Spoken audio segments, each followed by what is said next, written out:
Check-up no rádio com o médico geriatra Belísio Neto e seja bem-vindo aqui ao nosso Panorama 95. Doutor Belísio, bom dia. Bom dia, Marcos, bom dia, Geraldinho, bom dia a todos os ouvintes, a todos os internautas, uma satisfação imensa mais uma vez aqui participar do quadro Check-up no rádio. E a gente não pode fugir jamais do tema aí principal, que é o Novembro Azul, né? Com relação com o homem idoso, né? Quais são os principais cuidados que ele deve ter com relação a essa questão do câncer de próstata? Na verdade, no Novembro Azul a gente deveria remeter não só ao câncer de próstata, né, mas a saúde do homem em geral. O adulto jovem, ele tem uma certa, um certo preconceito de buscar, não diria preconceito, mas ele não tem um estímulo a buscar serviços de saúde, buscar instrumentos de saúde, buscar de forma ativa meios que façam com que eles tenham medidas de prevenção tomadas com antecedência, diferentemente da mulher. A mulher já tem esse contato quando ela vai engravidar, no caso, quando ela vai fazer o pré-natal, ela tem esse contato na prevenção do câncer de colo, no preventivo, o climatério, a menopausa também é um marco que traz as mulheres para mais próximo dos serviços de saúde, dos serviços médicos, diferentemente do adulto jovem, do homem idoso, aliás, do homem adulto jovem, que ele não tem esse estímulo, ele vai quando realmente está doente. E essa é a ideia do Novembro Azul. Não já foi o novembro só do câncer de próstata, logicamente que ele em alusão ao câncer de próstata, mas que traz toda uma simbologia para a saúde masculina, que é deixada em segundo plano pelo homem, principalmente o homem mais jovem. E isso traz repercussões na terceira idade, né, na velhice. Ele chega na fase de idoso, na fase de adulto mais velho, após 60 anos, com a ideia de que só deve ir ao médico quando está doente. E essa geração que a gente tem de idosos hoje, ela viveu esse tempo de só procurar o médico quando realmente está doente, e a gente não vive mais nesse tempo. A gente deve rotineiramente não só buscar o médico, mas buscar saúde todo dia, né? A gente deve todo dia buscar hábitos saudáveis para que a gente possa viver com qualidade, viver sem doença e viver mais, né? O brasileiro, o mundo está vivendo mais, o ser humano está vivendo mais, e ele precisa se cuidar para que esses anos que ele ganhou não sejam anos de sofrimento em cima de uma cama, sofrendo com doenças degenerativas que o processo de envelhecimento favorece. Então a ideia, Marcos, desse Novembro Azul é também fazer alusão à saúde masculina. O câncer de próstata, ele tem uma importância porque, primeiro, que é um câncer que pode levar o indivíduo a óbito, ele traz consequências como qualquer outro câncer, mas ele tem uma faixa de rastreio ali entre 45 e 50 anos, isso ultimamente tem sido bem discutido.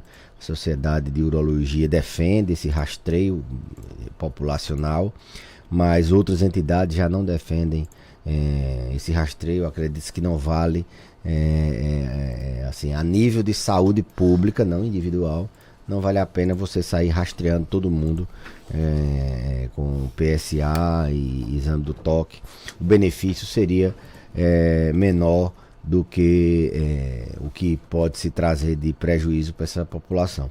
Mas a Sociedade Brasileira de Urologia recomenda ir aos 45 anos, se tiver algum fator de risco, e aos 50 todo mundo fazer o toque, fazer o PSA, que os dois se complementam. Então, também traria o adulto jovem para o serviço de saúde, quando ele vai rastrear câncer de próstata, da mesma forma que a mulher vem no período do climatério, da menopausa, traria mais ou menos uma mesma faixa etária para que eles começassem a se prevenir. A ideia do câncer de próstata, mas ali na avaliação já se pode trazer alguma outra queixa, ou se fazer alguma outra pergunta de medida preventiva. Então, o homem idoso, ele tem essa crença ainda dentro dele que faz com que ele muitas vezes deixe de buscar serviços de saúde. Eu não estou doente, eu não vou para o médico, dá muito trabalho muitas vezes aos familiares que querem levar ele para evitar uma queda, para que ele não abra um quadro de desnutrição, para que ele não possa sofrer com as consequências, muitas vezes que nunca nem verificou uma pressão da hipertensão, para que ele não sofra com consequências relacionadas a outras doenças relacionadas à idade. Então isso traz muito problema, traz um prejuízo para que os homens vivam menos do que as mulheres. Inclusive no programa, há 2 programas a gente trouxe dados do censo do IBGE que mostrou bem essa questão do homem viver menos do que a mulher. Agora, com relação a essa questão da saúde do homem, por exemplo, aproveitando esse mês de novembro, quais são os principais exames que os homens jamais deveriam deixar de fazer? Olha, tudo vai depender do perfil. A gente não sai fazendo check-up, né, por aí, senão era uma fórmula de bolo, né? Então o que é que a gente na internet, vou fazer esses exames aqui, o que é que vai depender da idade dele. Então, entre 40 e 50, entre 50 e 60, a partir de 60, quais são os exames que a gente deve fazer? Eu sempre digo que prevenção, ela precisa inicialmente ela ser primária. Que é isso? O próprio indivíduo deve buscar se prevenir. Então, ele deve fazer sua atividade física, ele deve fazer sua alimentação saudável, ele deve buscar orientações no serviço de saúde, buscar se consultar de maneira ativa. Ele tem que buscar aquilo que ele pode fazer, prevenção primária. A prevenção secundária, que aí já seria a busca ativa de doenças através de exames, ela deve também ter eu diria que uma certa, um certo desejo do paciente, que a gente precisa. Sabemos que o desejo ele é importante, a pessoa tem que ter a vontade de fazer os exames, senão ela não vai fazer.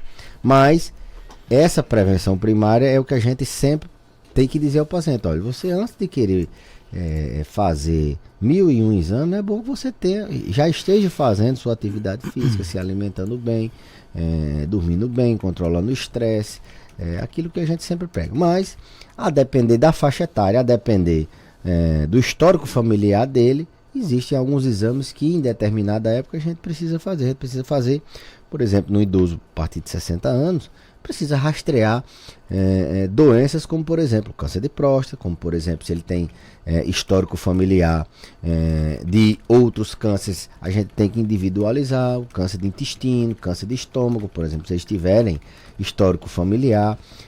A gente também deve pensar que ele não só tem câncer, que ele não só tem coração, não é só fazer um teste de esteira, não é só fazer um eletro, ele tem também o rim, ele tem também a mente, ele pode ter depressão, ele pode ter outras doenças que...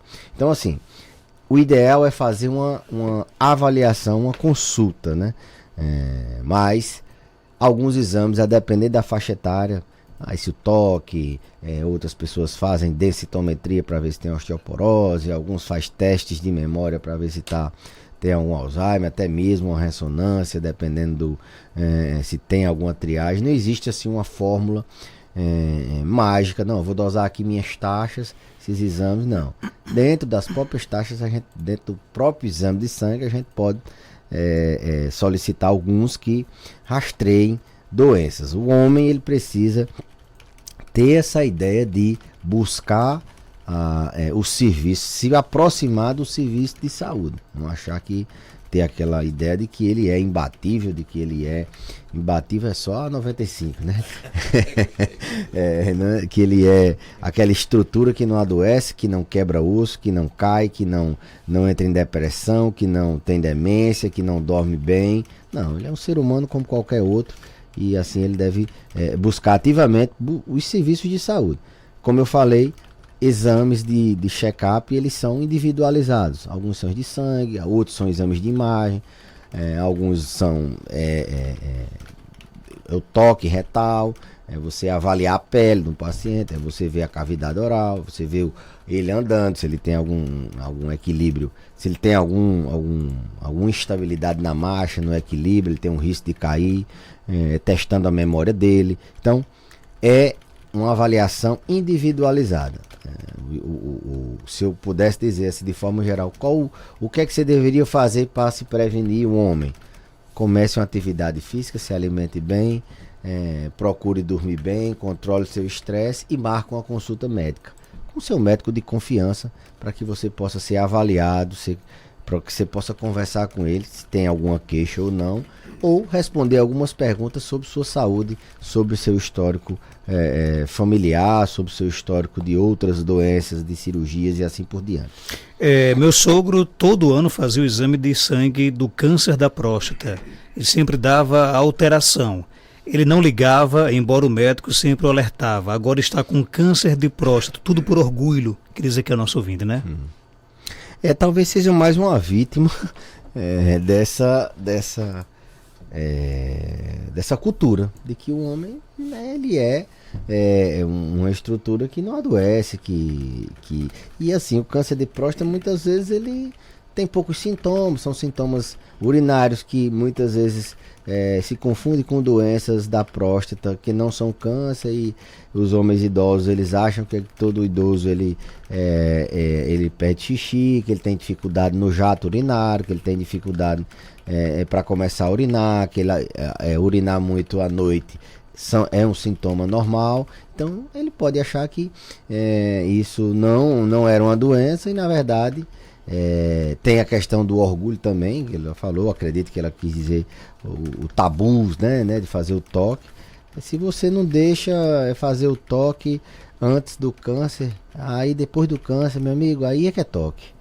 Você vai ser tocado realmente várias vezes, você vai ter, esse seu pudor vai ser perdido muito mais. Isso a gente vive num tempo que não se justifica mais não fazer esse exame de prevenção.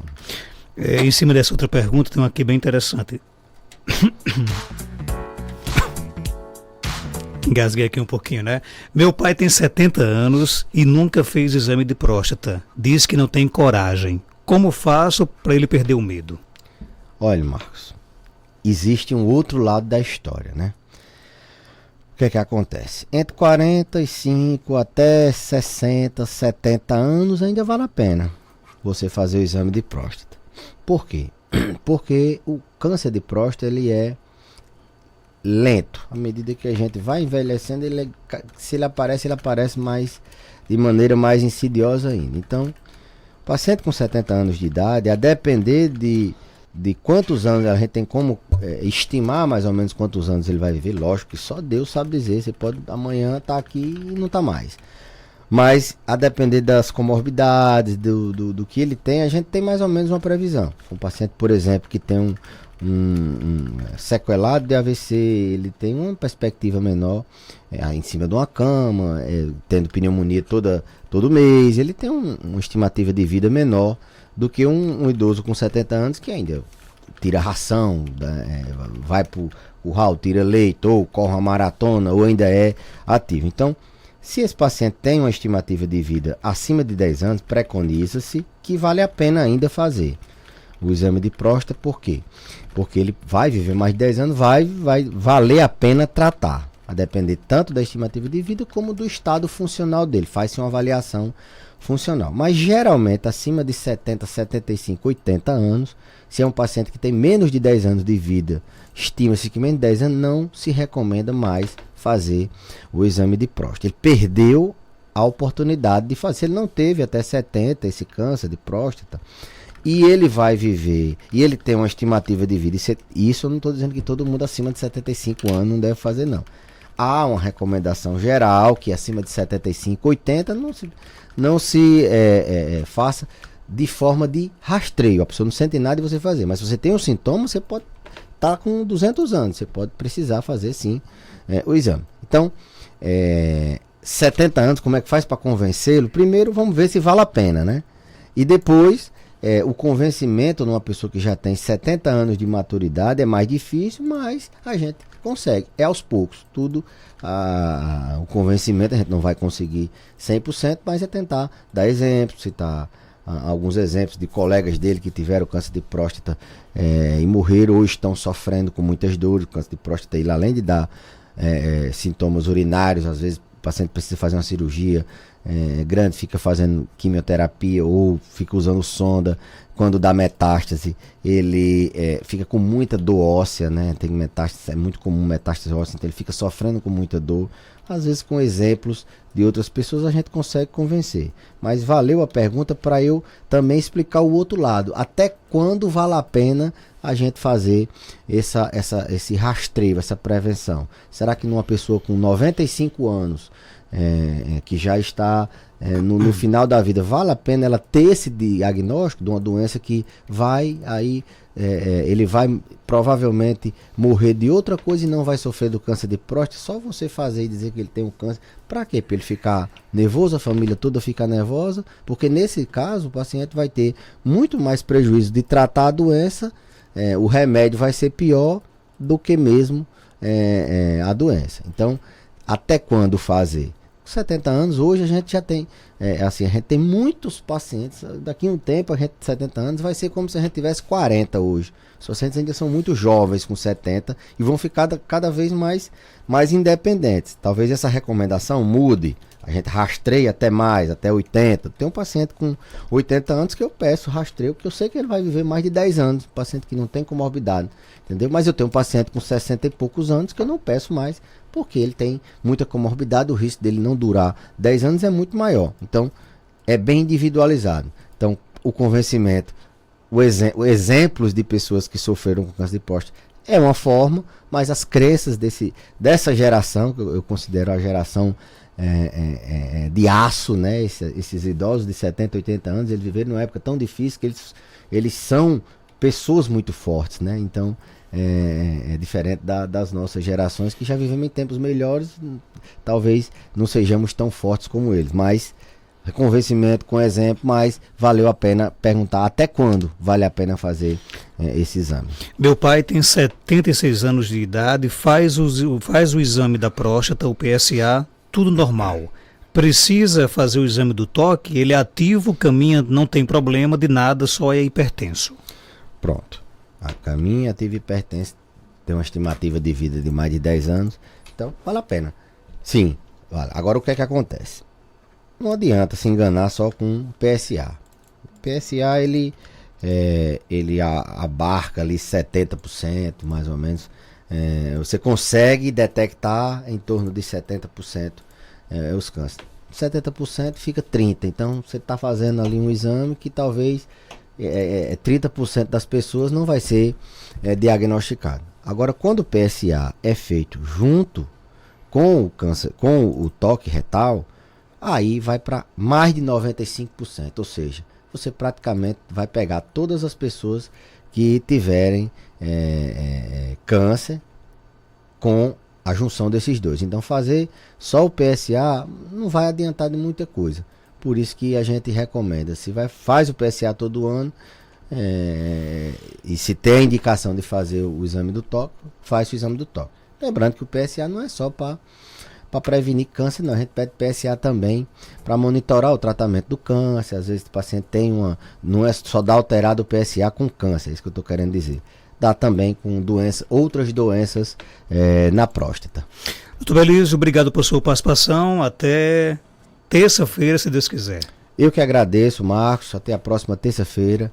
Lembrando que de todas as pessoas seguirem a gente nas redes sociais, Dr. Belísio Geriatra no Instagram, no Facebook, no YouTube, e que os homens levem essa mensagem que nós precisamos. Nós temos doenças, nós temos ossos, nós temos órgãos igual as mulheres. Por que é que a gente está vivendo menos? A gente está vivendo menos porque a gente se cuida menos. Os homens se cuidam menos, eles devem pegar esse Novembro Azul e levar para a sua vida, que a partir de agora eu vou buscar a minha saúde, eu vou buscar se prevenir, vou buscar medidas que eu não sofra quando eu ficar velho, ou se eu já for velho, eu não sofra nos próximos anos. Então, prevenir é sempre melhor do que E remediar. para quem está na cobrança, doutor Belísio fala mais de futebol, chamamos o ano sabático. Né? Tem tempo para tempo, não tem pressa, né, doutor Belísio? É assim. Quer explicar? Porque fim de semana eu me encontrei com várias pessoas. Doutor Belísio não fala mais de futebol. Fala mais de futebol. Né? Deixa eu torcer pelo Flamengo, não. Não. A verdade é que esse ano a gente resolveu. Foi um ano de reajustes e um período sabático, né? Um período de reflexão. Sabático é um que você sai daquela rotina, você se descansa. A gente, Geraldo não entende essas coisas, 5 anos, 2019 para cá, 4 anos, título. Cansamos de título. Cansamos. Aí esse ano, período sabático. Se entregar, esse aí que eu estou entregando ao Palmeiras, né? Ou Flamengo, né? Quem sabe, né? Mas o Botafogo... Ainda... Eu sempre costumo. A nossa meta não é ganhar o Brasil. Não. Se classificar para a Libertadores. Se ganhar, o Flamengo ganhar esse ano, vai ser de Parece que vai ficar na Sul-Americana. Não, eu tô tranquilo. Agora, eu não sei se a Abdias está tranquilo, né? Tem outras pessoas que estão perguntando porque eu não estou falando de futebol, que não estão tão tranquilos assim, né? Eu fiquei sabendo que Gabriel agora deixou de torcer para o São Paulo, agora é botafoguense, o doutor Gabriel.